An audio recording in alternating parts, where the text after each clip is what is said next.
በጣም የምትወዱትና የምታምኑት እንዲሁም ባለውለታችሁ የሆነ ጓደኛችሁ ወይም የቅርብ ዘመዳችሁ እናንተ ሳታውቁ በድብቅ ወይም በምስጢር የህይወታችሁ ዓላማ እንዳይሳካ በተለያዩ ሴራዎች እንቅፋት መሆናቸውን ከዓመታት በኋላ ወይም ከወራት በኋላ እውነታውን ብትደርሱባቸው ምን ይሰማችኋል? በጣም ልብ ሰባሪ እንደሆነ ግልጽ ነው። እንዲህ ያሉ አስደንጋጭና ግራ አጋቢ ክስተቶች በብዙ ሰዎች ህይወት ላይ የተከሰተና የሚከሰት እውነታ ነው። ብዙ ነገር ተቸግራችሁ የሚረዳችሁና የግል ምስጢር ሳይቀር የምታካፍሉት ሰው እንዴት ለውድቀታችሁ ምክንያት ለመሆን በዚህ ርቀት እንዴት ሊጓዝ እንደቻለ ስታስቡ የደረሰባችሁን እውነታ አምናችሁ ለመቀበል ከብዷችሁ የራሳችሁን ጤንነት ሳይቀር ልትጠራጠሩ ትችላላችሁ። ታዲያ ይህ ለምን ሆነ? ምን አይነት ሰው ቢሆኑ ነው? መፍትሄውስ ምንድን ነው? ለሚሉና መሰል ጥያቄዎች የስነ ልቦና ሳይንስ ትክክለኛ ምላሽ ይሰጣል። እንደነዚህ አይነት መሰሪ ሰዎች ናርሲሲስቲክ ፐርሰናሊቲ ዲስኦርደር ያለባቸው ናቸው። እስቲ መጀመሪያ ናርሲሲስቲክ ፐርሰናሊቲ ዲስኦርደር ያለባቸው ሰዎች ምን አይነት ባህሪ እንዳላቸው እንመልከት። አንደኛው ግራንዲዮሲቲ ይባላል። ምን ማለት ነው መሰላችሁ? ከፍተኛ የሆነ ጽንፍ የያዘ ራስ ወዳድነት ያለባቸው ናቸው። ራሳቸውን ከማንም የተሻሉና በጣም አስፈላጊ ፍጡር እንደሆኑ አድርገው የሚመለከቱ ናቸው። ሁለተኛው ተለይተው የሚታወቁበት ባህሪያቸው ሴንስ ኦፍ ኤንታይትልመንት ይባላል። ሌሎች በዙሪያቸው ያሉ ሰዎች ዘመድም ይሁን ጓደኛ ሁል ጊዜ ለነሱ ፈጣንና ልዩ አገልግሎት የመስጠት ግዴታ እንዳለባቸው የሚያምኑ ናቸው። ሶስተኛው ባህሪያቸው ላክ ኦፍ ኢምፓቲ ይባላል። የሌሎች ሰዎች ስሜቶችን ለመረዳት ወይም ለመገንዘብ ችግር ያለባቸው ናቸው ወይም ያቅታቸዋል።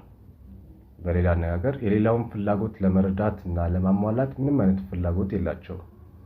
ተረድተው እንኳን የሆነ እርዳታ ቢያደርጉ ያንን የረዱትን ነገር መልሰው ለራሳቸው ጥቅም እንዴት ማዋል እንዳለባቸው የሚያስቡ ናቸው። በእርግጥ የኛው ባህሪያቸው ከአራተኛው ባህሪያቸው ጋር የተያያዘ ነው። አራተኛው ምን መሰላቸው? ኤክስፕሎይቴቲቭ ቢሄቪየር ይባላልና ራሳቸውን ለማሳደግ በዙሪያቸው ያሉ ሰዎችን እውቀት፣ ገንዘብና ቁሳቁስ እንዴት በነፃ መጠቀም እንዳለባቸው የሚቀምሩ አይነት ሰው ናቸው። ይቅርታ ጉንፋን ስለያዘኝ ትንሽ ድምጼ አስቸጋሪ ሆኗል። አምስተኛውና በጣም አስደናቂ ባህሪያቸው ፍራጃይል ሴልፍ ስቲም ይባላል ወይም ደግሞ ፍራጃይል ኢጎ ይባላል። ከውጭ ሲታዩ ኃያል ቢመስሉም በውስጣቸው የሚሰማቸው ስሜት ግን ጉልበት እንደሌላቸው ስለሚሰማቸው በድብቅ ፍርሃት የመሰቃየት ባህሪ አላቸው። ታዲያ እነዚህ ከላይ የጠቀስኩላችሁ ባህሪያቶቻቸው እንዴት በገዛ ጓደኞቻቸው ወይም ዘመዳቸው የህይወት ዓላማ ላይ እንቅፋት እንዲሆኑ እንደሚያደርግ ደግሞ ልንገራችሁ።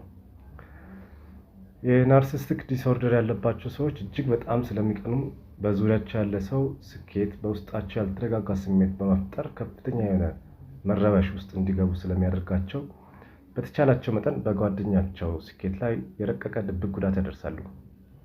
የዚህ ምክንያት ሳይኮሎጂ ትሪተንድ ባይ ሳክሰስ ወይም የስኬት ንጽጽር ውስጥ ስለሚገቡ ነው ይለናል። ለናርሲስቶች ሁሉም ነገር ወደ እነሱ የሚመለስ የውድድር ሀሳብ ነው።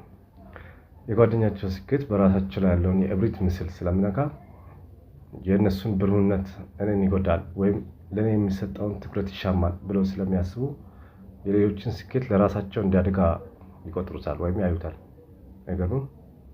ለዚህ ነው ብዙ ጊዜ አስተውላችሁ ካያችሁ ስለ ራሳችሁ የስኬት ጉዞ ስታወሩላቸው ወዲያውኑ እንደምንም ብለው ርዕሰ ጉዳዩን ቀይረው ስለ ራሳቸው ስኬት የምታወሩበትን ርዕስ ይሰጣቸዋል። ይህ ሪዳይሬክቲንግ አቴንሽን ይባላል። ለናርሲስቶች ትኩረት ዋነኛ ምግባቸው ነው። ማንኛውም ሰው እነሱን ብቻ በአድናቆት እንዲመለከትና እንዲያወራ ነው የሚፈልጉት። በድርጊትም ሆነ በንግግር የእነሱ አገልጋይ ብቻ እንድትሆኑ የሚፈልጉ ሲሆን ይህን የማድረግ ግዴታ እንዳለባቸው አድርገው ነው የሚቆጥሩት። ይህ በጣም አስቀኝ ባህሪያቸው ነው።